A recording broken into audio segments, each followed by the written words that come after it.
అసలు మనకి గణపతి పూజ అనేటటువంటిది ఆరంభం చేసినప్పుడు కథ మొదలు పెట్టడమే విఘ్నేశ్వరుడి యొక్క శిరచ్ఛేదంతో మొదలవుతుంది. ఆయన శిరచ్ఛేదం చేస్తాడు పరమేశ్వరుడు.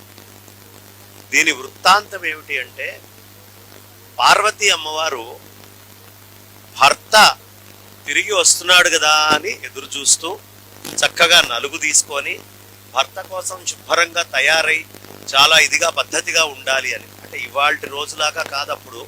అసలు భర్త బయట నుంచి వస్తున్నాడంటే చీరలు కట్టుకోవడం, శుభ్రంగా అలంకరించుకోవడం, బ్రహ్మాండంగా, అంటే ఏదో నైటీ వేసుకొని తిరగడం అట్లా కాకుండా కాస్త పద్ధతిగా ఉండేటటువంటి రోజు.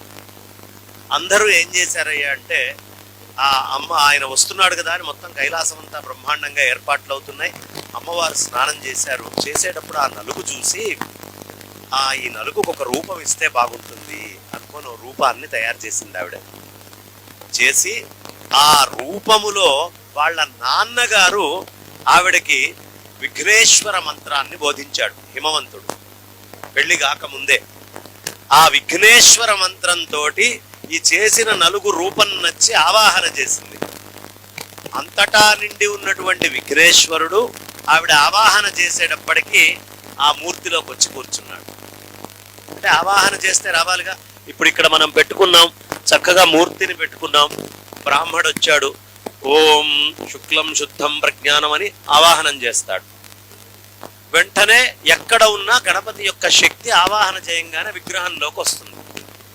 అలా పార్వతీ అమ్మవారు తండ్రి గారి దగ్గర నుంచి పొందినటువంటి మంత్రముతో ఆవిడ చేసేటప్పటికి గణపతి ఆ దీంట్లోకి వచ్చేసాడు, రూపంలోకి రాగానే ఆవిడ చాలా సంతోషించింది. నేను సృష్టించాను అనేటటువంటి పుత్రభావం ఆవిడకు ఏర్పడ్డది. కానీ ఆవిడ పొరపాటు చేసింది. ఆయన నువ్వు బయటికి వెళ్ళి ఎవరైనా బయట నుంచి వస్తుంటే లోపలికి రా నీకు అని చెప్పడం ఒకటి. పరమేశ్వరుడి స్పర్శ లేకుండా ప్రకృతి ఎప్పుడూ ఏది తయారు చేయకూడదు. ఇందులో శివుడి యొక్క స్పర్శ లేదు. ఈ నలుగు బొమ్మ తయారు చేయటంలో కానీ, అందులో ప్రాణం పోయటంలో కానీ ఎక్కడా పరమేశ్వరుడి పాత్ర లేదు.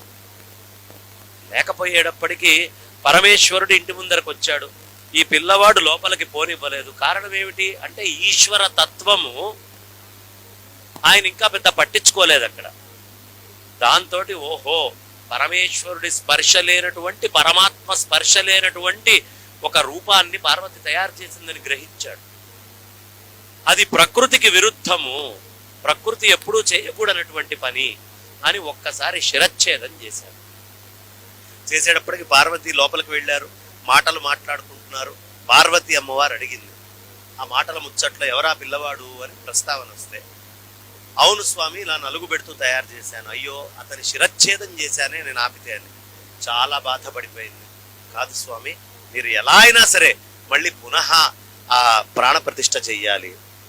సరే, గజాసురుణ్ణి చంపాడు కాబట్టి ఆ ఉత్తరం వైపుకి తలాపు పెట్టి ఉన్నటువంటి ఆ గజాసురుడి శిరస్సు తెచ్చి, గజాసురుడు కోరుకున్నాడు, శాశ్వతంగా నేను ఉండేట్టు చెయ్యి అని. ఆ తలకాయని తీసుకొని వచ్చి స్వామివారు ఆ రూపానికి అలా తగిలిచ్చి పెట్టారు. వెంటనే అది గజముఖంతో కూడినటువంటి శరీరం అయిపోయింది. మీకు అందరికీ ఒక రహస్యం ఏమిటయా తెలియాలి అంటే, ఈ గణపతి పార్వతి అమ్మవారు తయారు చేసినప్పుడే పుట్టినవాడా, అంతకు ముందే ఉన్నవాడా? పార్వతీ అమ్మవారు తయారు చేయక ముందు నుంచి గణపతి ఉన్నాడు. కారణం ఏమిటయ్యా అంటే, పార్వతీ పరమేశ్వరుల వివాహం జరిగినప్పుడు విఘ్నేశ్వర పూజ చేశారట వాళ్ళిద్దరు. ముందు వినాయకుడికి పూజ చేసే వాళ్ళిద్దరు పెళ్లి చేసుకున్నారు.